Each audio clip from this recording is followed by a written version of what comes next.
김진국 님이 쓰신 따뜻한 심리학이라고 하는 책이 있습니다. 이 책을 보게 되면요, 시인 본색이라고 하는 꼭지가 나옵니다. 거기에 정희성 님이 쓰신 시인 본색이라고 하는 시가 전문이 이제 실려 있는데 제가 한번 낭독하도록 하겠습니다. 시인 본색. 누가 듣기 좋은 말을 한답시고 저런 학 같은 시인하고 살면 사는 게 다 시가 아니겠냐고. 이 말 듣고 속이 불편해진 마누라가 그 자리에서 내색은 못하고 집에 돌아와 혼자 구시렁거리는데 학 좋아하네. 지가 살아봤냐고. 학은 무슨 학? 닭이다 닭. 닭 중에도 오골개. 어떻습니까?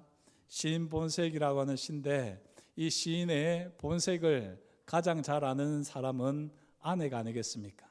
그리고 이 아내가 시인의 본색을 말을 하는데요, 학 좋아하네. 지가 살아봤냐고. 학은 무슨 학? 닭이다 닭. 닭 중에도 오골개다. 시커멓다는 거 아닙니까? 뼛속까지 시커멓다는 거 아니겠습니까? 이 부분을 읽는데 참 한참을 웃었습니다. 혹시 여러분 중에서도 누군가를 학처로 여기고 계신다면 그분의 아내를 여러분들은 만나셔서 들어보셔야 됩니다. 그러면 아마 그분이 틀림없이 이와 똑같이 얘기하실걸요. 학 좋아하네. 당신이 살아보세요. 학은 무슨 학? 닭입니다. 닭. 닭 중에도 오골개입니다. 라고 하는 말을 들으실 겁니다. 우리를 우리 자신보다 더 잘 아는 존재가 바로 가족이 아닐까 여겨집니다. 사실 우리도 우리 자신을 모를 때가 많거든요. 하지만 우리와 함께하는 가족들은 우리의 뼛속까지 압니다. 잠깐 사람들의 눈은 가릴 수 있을지 모르지만 우리의 가족은 못 속이지요. 가족은 우리의 본색을 너무 잘 알고 있습니다. 오늘 말씀을 묵상하면서 저는 청춘 본색에 대해서 생각을 해봤습니다. 오늘 말씀을 보면 청춘 본색을 세 가지로 정리하는데요. 먼저 청춘이 무엇인지 좀 고민이 되었더랬습니다. 100세의 철학자라고 하는 별명이 붙은 우리 김영석 선생님이 쓰신 책을 제가 지난주에 읽었는데 그 중에 이런 부분이 있었습니다. 세계 문학의 주제는 사랑과 청춘이다 라고 말씀하시더라고요. 제가 이 글을 읽기 전에는 저는 나름대로 세계 문학의 주제는 사랑과 죽음이다 여겼거든요. 그리고 저도 어려서부터 그렇게 사랑과 죽음이 문학의 주제다라고 들어왔더랬습니다. 그런데 김영석 선생님께서는 사랑과 청춘이 세계 문학의 주제다라고 말씀을 하시더라고요. 그리고는 죽음과 청춘을 한번 생각을 해봤습니다. 그랬더니 죽음보다는 청춘이 더 정확하겠구나라고 하는 생각이 들었습니다. 문학이라고 하는 것이 산 사람의 이야기 아니겠습니까? 죽은 사람에게 무슨 이야기가 있겠습니까? 이런 의미에서 보게 되면 죽음보다는 청춘이 더 정확한 의미일 겁니다. 그리고 이렇게 죽음과 청춘을 함께 생각하고 나니까 청춘이 어떤 의미인지 어렴풋이 그 의미를 알 것만 같았습니다. 청춘은 단순히 청년의 때, 청년의 시기를 의미하지 않지요. 청춘은 죽음에 이르기 전 불꽃이 활활 타오르는 인생의 순간들이라 할 수 있을 겁니다. 앞에서 소개한 김진국님은 심리학자답게 많은 자료를 통해서요, 사람들은 10대 후반에서 20대 초반을 가장 많이 추억한다고 합니다. 우리 성도님들은 어떻습니까? 내 인생에 가장 아름다웠던 시기는 언젠가 한번 떠올려 보십시오. 아마 대부분이 10대 후반에서 20대 초반을 떠올릴 것입니다. 그렇다고 해서 이 시기를 화양연화, 꽃처럼 빛나는 세월, 청춘이다 표현을 하더라고요. 하지만 이 시기만을 청춘이라 말할 수는 없지요. 사람마다 추억하는 꽃처럼 빛나는 세월은 다 다르지 않겠습니까? 꽃처럼 빛나는 세월이 꼭 10대 후반에서 20대 초반일 필요는 없습니다. 매 순간 보다 나은 삶을 살아가는 사람은 오늘이 바로 화양연화가 아니겠습니까? 오늘 말씀 5절을 보십시오. 다윗이 그렇게 노래합니다. 좋은 것으로 내 소원을 만족하게 하사 내 청춘을 독수리같이 새롭게 하시는도다. 여호와 하나님은 좋은 것으로 우리를 만족하게 하시는 분이다. 다윗은 노래합니다. 그런데 구체적으로 우리의 무엇을 만족하게 하시는 분이라고 이야기합니까? 노래합니까? 우리 성경에는 내 소원이라고 되어 있는데요, 영어 성경을 보게 되면 조금 버전이 다릅니다. 킴 제임스 버전을 보면 Thy mouth라고 되어 있고요, NAS 버전을 보면 Your ears라고 되어 있고, NIV 버전을 보면 Your desire라고 되어 있습니다. 이 킹 제임스 버전의 Thy mouth는 너의 입입니다. 좋은 것으로 내 입을 만족해 한다라고 되어 있고요, NAS 버전은 좋은 것으로 너의 세월들을 만족해 한다. 그리고 NIV 버전은 좋은 것으로 너의 갈망, 너의 소원을 만족해 한다, 이렇게 되어 있습니다. 히브리어 원어를 보게 되면 이렇게 다양한 해석이 가능합니다. 이 모두를 종합해 보면 하나님께서는 우리의 모든 소원을 좋은 것으로 채워주십니다. 우리의 먹는 것, 우리의 입는 것, 우리가 사는 것, 우리의 시간, 심지어는 우리의 삶 전체를 하나님께서는 좋은 것으로 채워주시는 줄 믿습니다. 이 하나님 아버지를 늘 새롭게 경험하는 저와 여러분이 될 수 있기를 축복합니다. 다윗은 그렇게 새롭게 경험했습니다. 그래서 놀랍고 감격스러운 사실을 노래하는데요, 내 청춘을 독수리같이 새롭게 하신다라고 노래합니다. 여기 새롭게 하신다라고 하는 동사는요, 시제로 보게 되면 미완료형을 쓰고 있습니다. 우리나라에는 있기는 있지만 좀 구별이 명확하게 안 되어 있는데, 히브리어를 볼 때는 특별히 이 미완료형은 잘 봐야지 됩니다. 미완료, 아직 끝나지 않았다는 거죠. 달리 표현을 하면 우리 청춘도 진행 중이고 독수리같이 새롭게 하시는 것도 진행 중이라는 말씀입니다. 계속해서 우리는 청춘을 보내고 하나님은 우리를 독수리같이 새롭게 하십니다. 청춘 하면 아이고 벌써 오래전에 끝났습니다. 청춘을 돌려다오 노래도 있지 않습니까? 내 인생의 청춘은 끝났습니다 라고 여기시는 분이 계십니까? 다윗은 그러지 않았습니다. 다윗은 하나님 앞에 설 때까지 불꽃같이 타오르는 인생을 살면서 자신의 인생 전체가 청춘이라고 여겼습니다.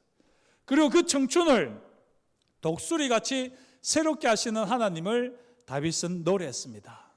저와 여러분들도 오늘 이 청춘 본색을 바로 깨달아서 늘 청춘을 새롭게 하시는, 독수리같이 새롭게 하시는 하나님을 찬송하고 예배하는 삶이 되시기를 주의 이름으로 축복합니다.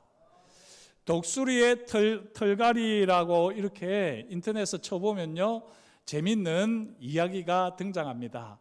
저도 이 독수리같이 새롭게 하신다는 말이 무슨 말일까 싶어서 인터넷으로 한번 자료를 찾아봤는데, 이 독수리의 털갈이라고 하는 재밌는 이야기가 있었습니다. 물론 어떤 사람들은 아무 근거 없는 이야기다, 단순히 거짓 감동을 자아낸다라고 비판하는 사람들도 있더라고요. 실제든지 아니면 단순히 이야기든지 그래도 이 이야기가 나름대로 참 교훈도 있고 감동이 있어서 여러분들에게 전해드립니다. 독수리가 원래는 수명이 70년이래요. 그런데 대부분의 독수리는 40년쯤 되면 죽는답니다. 왜 그런고 하니 독수리의 이 부리가 자랄 대로 자라서 구부러집니다. 그리고 독수리의 이 다리에 있는 발톱이 자랄 대로 자라서 또 구부러집니다. 이러다 보니까 미끼를 제대로 낚아챌 수 없고 사냥감을 제대로 물 수 없어서 다 놓쳐버린다는 거죠. 거기에다가 이 40년 동안 많아진 날개, 깃털 때문에 이 깃털이 너무나도 무거워서 결국에는 독수리 특유의 활공이 어렵다는 겁니다. 그래서 굶어 죽는다는 거죠. 그러면 어떻게 해야 될까요? 독수리는 결단을 내야 되는 겁니다. 그래서 다시 자신이 살기 위해서 구부러진 부리를 바위에 쪼는 겁니다. 그러면서 그 구부러진 부리를 깨부수는 거죠. 구부러져 있는 발톱도 깨부수는 겁니다. 그리고 많이 난 이 깃털들을 다 뽑는 겁니다. 이렇게 6개월간의 각고의 시간들을 보내고 나서 다시 한번 새로워진 독수리는 30년을 더 산다라고 하는 이야기입니다. 물론 이건 조류학자가 연구하고 쓴 이야기는 아닌 것 같습니다. 정말 이렇게 인터넷에서 떠돌아다니는 이야기이기는 한데 나름대로 참 의미가 있고 소중한 이야기 아니겠습니까? 그리고 조금만 더 생각해 보면 실제로 독수리가 70년 사는데 그렇게 자기를 개발하지 않고 새신을 하지 않은 독수리들 때문에 독수리 수명이 40년으로 준 것처럼 보일 수도 있는 것 아닙니까? 자, 어쨌든 이렇게 복잡한 이야기는 끝을 내고 이 이야기가 지어낸 이야기든지 또는 사실이 아닌 분명하지 않은 이야기를 할지라도 다윗은 오늘 분명하게 노래합니다. 내 청춘으로 독수리같이 새롭게 하시는도다. 이 독수리같이 새롭게 하신다는 의미가 무엇일까요? 이 독수리의 털갈이를 다윗이 알고 노래했는지는 모르겠지만 우리가 독수리의 털갈이가 아니더라도 독수리를 생각해 보면 잘 알 수 있습니다. 독수리는 그 어떤 새보다도 높이 납니다. 독수리는 그 어떤 새보다도 멀리 봅니다. 그리고 독수리는 그 어떤 새보다도 빨리 납니다. 이처럼 더 높이, 더 멀리, 더 빨리 나는 독수리는 다른 새들이 경험하지 못하는 새로운 세계를 먼저 보고 또 오롯이 경험하는 새가 아니겠습니까? 이 독수리는 말 그대로 새로운 세계를 경험하기에 다윗은 내 청춘으로 독수리같이 새롭게 하시는도다 라고 노래하고 있는 듯합니다. 우리가 변화를 위해서 독수리처럼 피나는 노력을 할 필요는 없겠지요. 하지만 하나님께서는 우리 청춘으로 독수리같이 새롭게 하시는 줄 믿습니다. 사랑하는 성도 여러분, 우리의 삶이 날마다 청춘이기를 축복합니다. 우리 삶이 날마다 독수리같이 새로워지기를 축복합니다. 오늘 다윗은 독수리같이 새로운 청춘의 본색을 세 가지로 선포하지요. 먼저 세 가지를 말씀드립니다. 첫째, 내 영혼아 여호와를 송축하라 라고 다윗은 선포하며 노래합니다. 세 번 이처럼 노래하는데요. 1절, 2절, 22절에서 이처럼 노래합니다. 또 둘째, 여호와의 인자심이 크시도다 다윗이 노래하는데 여호와의 인자를 네 번에 거쳐서 노래합니다. 4절, 8절, 11절, 17절에 인자하심이 나타납니다. 그리고 세 번째, 여호와를 경외하라 라고 다윗은 노래합니다. 11절, 13절, 17절입니다. 이 세 가지가 바로 독수리같이 새로운 청춘의 본색이라고 할 수 있습니다. 이 세 가지 중에 뭐가 가장 중요할까요? 빈도를 보면 두 가지는 세 번 등장했는데 한 가지는 네 번 등장하지요. 그래서 여호와의 인자심이 가장 중요하다라고 하는 것을 우리가 생각하면서 이 시를 보면 훨씬 더 은혜가 되고 감동이 될 겁니다. 이제 이 세 가지를 하나씩 살펴보겠는데요. 첫 번째, 다윗은 두 가지를 명심하면서 여호와를 송축합니다. 그 첫 번째가 무엇이냐? 그의 거룩한 이름을 송축합니다. 우리가 여호와를 송축한다고 하면서 여호와의 이름 외에 자기의 이름이나 자기의 영광을 드러내려고 하는 경우가 얼마나 많습니까? 우리의 찬양을 받으실 분은 오직 여호와 하나님 한 분이신 줄 믿습니다. 오직 여호와 하나님 한 분만 바라보시며 오직 여호와 하나님만, 그 이름만 찬양하는 저와 여러분이 될 수 있기를 축복합니다. 또 여호와 하나님을 찬양할 때 다윗은 그의 모든 은택을 잊지 말고 찬양해야 한다라고 노래하고 있습니다. 여호와 하나님께서 베푸신 은택, 은총이 무엇일까요? 다윗은 노래하지요. 모든 죄를 사하시고 모든 병을 고치시고 생명을 파멸해서 속량하셨다라고 노래합니다. 이 세 가지를 우리는 늘 기억하면서 여호와 하나님을 찬양해야 합니다. 아니요, 이 세 가지 사실을 기억하면 우리는 찬양하지 않을 수 없습니다. 모든 죄악을 사하시고 우리의 모든 병을 고치시고 모든 생명을 파멸해서 속량해 주신 이 하나님의 은총, 은택을 우리가 헤아릴 때에, 기억할 때에 어찌 가만히 있을 수 있겠습니까? 어찌 무덤덤하게 찬양할 수 있겠습니까? 이 세 가지를 항상 기억하시면서 목숨 걸고 최선을 다해서 전심으로 여호와 하나님을 송축하는 저와 여러분이 될 수 있기를 축복합니다. 그런데 왜 우리는 여호와 하나님을 이렇게 열정적으로 온 마음과 온 힘을 다해 찬양하지 못할까요? 우리의 기억력이 나빠서 그렇지요. 우리는 이 세 가지를 너무 쉽게 빨리 잊어버립니다. 모든 죄악을 사하시고 모든 병을 고치시고 죽음의 파멸에서 우리를 속량하신 이 하나님의 은혜를 늘 기억하시기를 주의 이름으로 축복합니다. 예수 그리스도의 십자가를 통해서 우리 죄악을 사하여 주시고 병을 고쳐주시고 파멸의 죽음에서 우리를 살려주셨습니다. 이 십자가를 바라보고 하나님의 은혜를 기억할 때 내 영혼아 여호와를 송축하라, 이처럼 감격하며 다윗처럼 찬양하지 않겠습니까?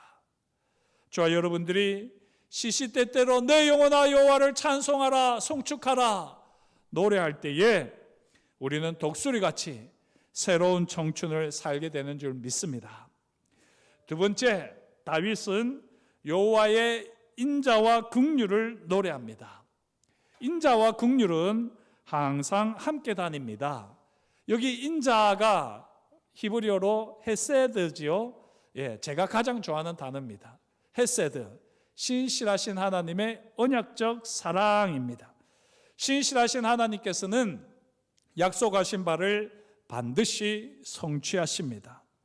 미안하다, 내가 능력이 부족해서, 내가 마음 같아서는 다 해주고 싶은데 능력이 부족해서 어쩔 수가 없네. 하나님께서는 이런 핑계를 대시지 않습니다. 전능하신 하나님께서는 우리와 약속하신 바를 반드시 성취해 주십니다. 하지만 안타깝게도 우리는 신실하신 하나님께서 약속하신 바를 성취하시는 것을 제대로 경험하지 못할 때가 참 많습니다. 왜 그렇습니까? 하나님이 신실하시지 않기 때문이 아니라 우리가 신실하지 않기 때문입니다. 하나님과 약속을 했으면 그 약속을 붙들어야지요. 그 약속을 하나님께서 지키실 때까지 우리는 기다려야지요. 그런데 가만히 우리 삶을 돌아보면 신실하신 하나님께서는 우리에게 약속을 지켜주시려고 애를 쓰시는데 정작 우리가 하나님과 했던 약속을 다 잊어버립니다. 하나님의 약속을 소중히 여기지도 않습니다. 하나님의 약속을 끝까지 붙들지도 않습니다. 우리의 상황과 환경에 이리저리 휘둘리면서 하나님의 약속을 너무나도 쉽게 저버립니다. 이런 우리가 어떻게 하나님의 신실하신 언약적 사랑을 제대로 경험할 수 있겠습니까?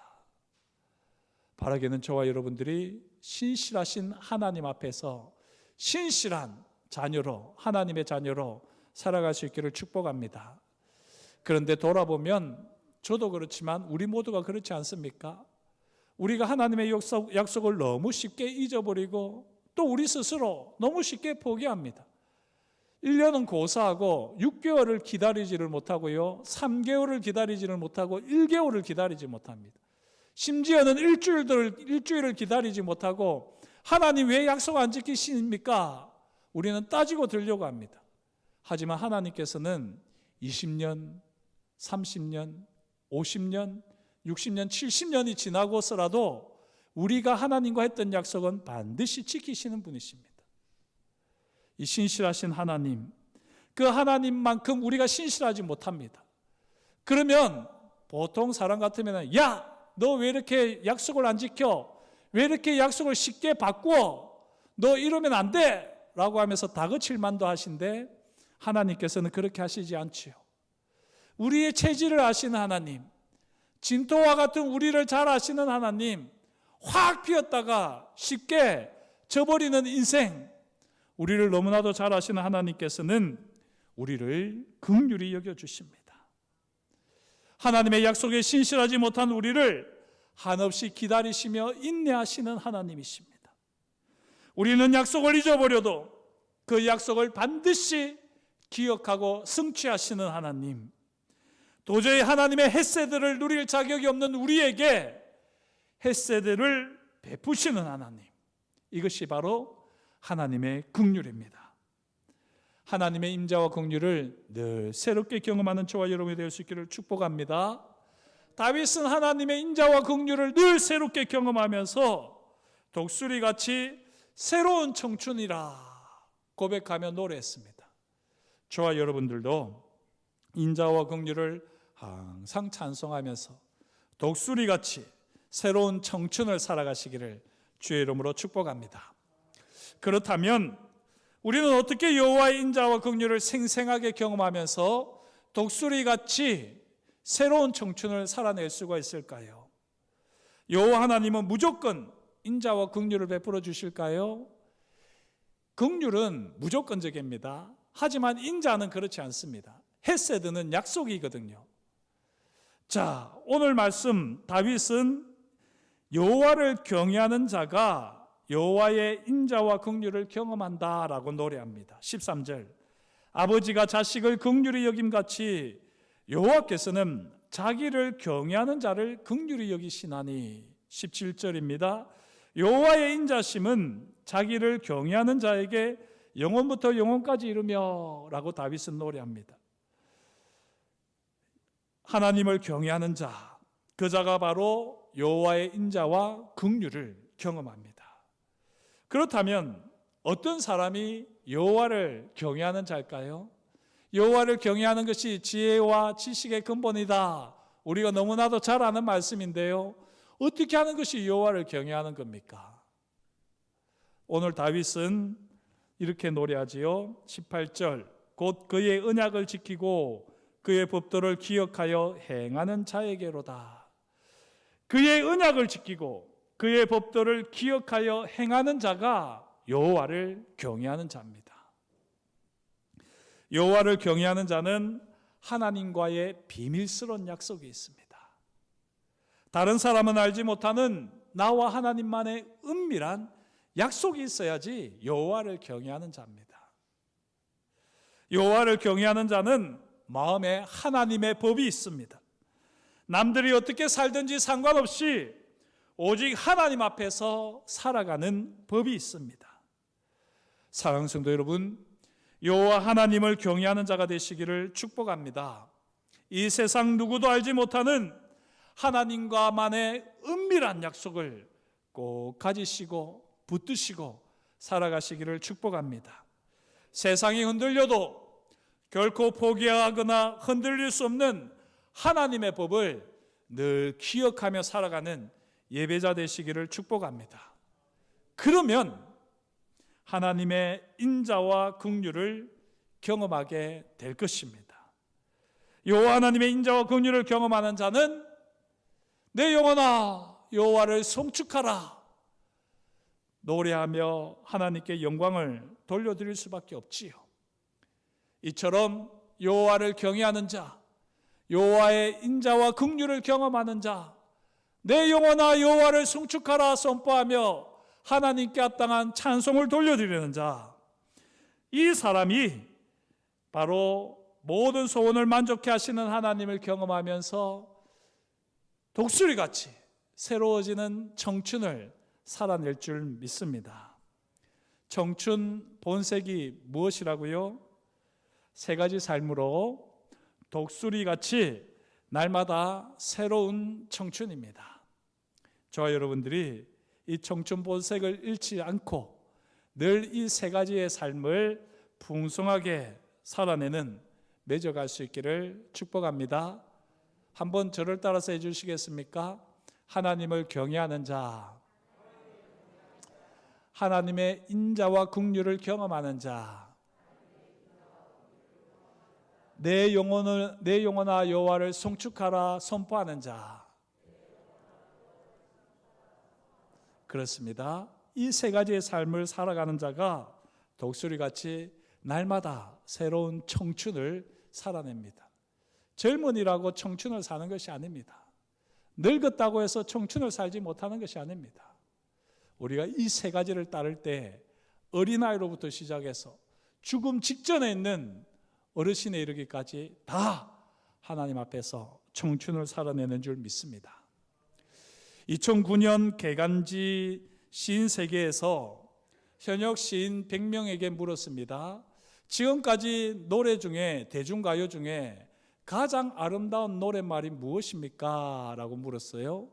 그랬더니 아주 독보적인 자리, 압도적인 지지로 1위를 차지한 노래가 있었습니다. 그것은 바로 봄날은 간다라고 하는 노래입니다. 저는 사실 잘 모릅니다. 그래서 말씀을 준비하면서 이 노래를 한번 어제 유튜브로 들어봤는데요. 아내가 왜 그런 노래를 들어? 그러더라고요. 그런데 이 봄날은 간다 1953년에 발표되었는데 웬만한 가수들은 다 이 곡을 불렀더라고요. 그만큼 사실은 우리나라 사람들이 좋아하고 시인들도 인정한 노래입니다. 봄날은 간다. 조금 길지만 제가 한번 시처럼 읽어보겠습니다. 연분홍 치마 봄바람에 휘날리더라. 부르고 싶지만 잘 몰라서 한번 불러보십시오. 마음속으로. 오늘도 옷고름 씹어가며 산제비 넘나드는 성황당 길에 꽃이 피면 같이 웃고 꽃이 지면 같이 울던 알뜰한 그 맹세에 봄날은 간다. 2절입니다. 새파란 풀잎이 물에 떠서 흘러가더라. 오늘도 꽃편지 내던지며 청롯에 짤랑대는 역마찻길에 별이 뜨면 서로 웃고 별이 지면 서로 울던 실없는 그 기약에 봄날은 간다. 3절 19시절은 황혼 속에 슬퍼지더라. 오늘도 안가슴 두드리며 둥구름 흘러가는 신장로길에 새가 날면 따라 웃고 새가 울면 따라 울던 얄궂은 그 노래에 봄날은 간다. 이 노래 정말 들어보니까 구슬프기도 하고요, 한이 서려 있기도 하고, 그 정말 흘러간 청춘에 대한, 그 봄날에 대한 아쉬움들이 묻어나는 정말 아름다운 명곡이었습니다. 가사도 참 아름답습니다. 그런데 이 가사를 보시면은 재미있는 부분이 있습니다. 1절에서는 알뜰한 그 맹세라고 되어 있어요. 그런데 2절에서는 실없는 그 기약이라고 되어 있습니다. 바뀌었지요. 그리고 3절에서는 얄궂은 그 노래라고 이야기를 합니다. 이 얄궂은 그 노래, 알뜰한 그 맹세가 실없는 그 기약으로 바뀌었고 결국에는 얄궂은 그 노래로 바뀌었습니다. 언제요? 19시절에는 알뜰한 그 맹세였는데 황혼이 되고 나서 보니까 얄궂은 그 노래에 불과하더라는 것이죠. 이처럼 내 청춘, 봄날은 그렇게 흘러갔다라는 노래입니다. 이 노래에 대해서 그리스 로마 신화를 이렇게 번역했던 이윤기 선생님은 자전적 소설 하늘의 문에서 이렇게 평가를 하고 있습니다. 시간에 방울을 달아 놓으면 설사 그것이 쇠방울이라고 할지라도 세월을 어찌 보내느냐에 따라 그 주머니가 은방울로 되기도 하고 금방울로 되기도 한다고 들었다. 시간을 잘못 보내면 쇠방울은 녹슨 쇠방울로 밖에는 되지 못할 테지. 당신 말이야, 봄날은 간다라는 노래가 왜 그 오랜 세월 잊히지 않고 불리는지 알아? 시간에 방울을 달지 못한 자들이 노래야.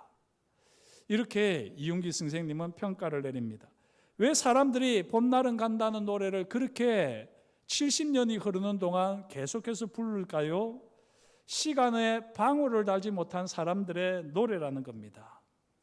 흘러간 청춘을 하염없이 아쉬워하며 부르는 노래라는 의미가 아니겠습니까? 오늘 다윗이 부르는 노래는 봄날은 간다와 정반대되는 노래입니다. 영원하신 하나님을 경외하며 신실하신 하나님의 언약적 사랑, 헤세드를 경험하며 내 영혼아 여호와를 송축하라. 감격의 고백이요 감사의 찬양입니다. 흘러간 청춘을 돌아보며 시간에 방울을 달지 못한 서러움에 잠겨서 노래하지 마시기를 축복합니다. 우리는 영원한 시간에 방울을 다는 사람들입니다. 하나님 안에서 영원한 시간을 살아가는 사람들 아닙니까? 이 영원한 시간에 방울을 달아서, 십자가 방울을 달아서 언제든지 우리는 십자가가 딸랑딸랑 거리는 이 소리를 들으면서 영원하신 하나님의 언약적 사랑, 헤세드를 다시 한번 우리가 경험하고 그 노래를 계속해서 부르는 겁니다. 감격과 기쁨, 즐거움, 희망을 담아, 소망을 담아 천국의 노래를 부르는 사람들입니다. 사랑하는 성도 여러분, 하나님 앞에 서는 날까지 청춘 본색 세 가지로 늘 하나님을 예배하고 노래하는 삶이 될 수 있기를 축복합니다. 그때 독수리같이 날마다 우리를 새롭게 하시는 청춘을 우리는 살아내게 될 줄 믿습니다. 이 은혜가 저와 여러분들에게 넘치기를 주의 이름으로 축복합니다. 기도하겠습니다. 하나님 아버지, 주님께서 저희를 사랑하여 주시고 오늘도 주님께서 우리에게 말씀하여 주시니 감사합니다.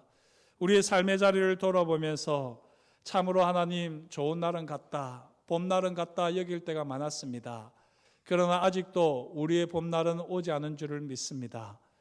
영원하신 하나님 앞에서 날마다 예수 그리스도의 십자가 은혜, 부활의 영광과 능력을 찬송하며 우리의 삶의 자리에서 하나님의 인자와 긍휼을 더 풍성히 경험하고 더 많은 사람들 앞에서 내 영혼아 여호와를 송축하라 선포하는 예배자들이 다 되게 하여 주옵소서.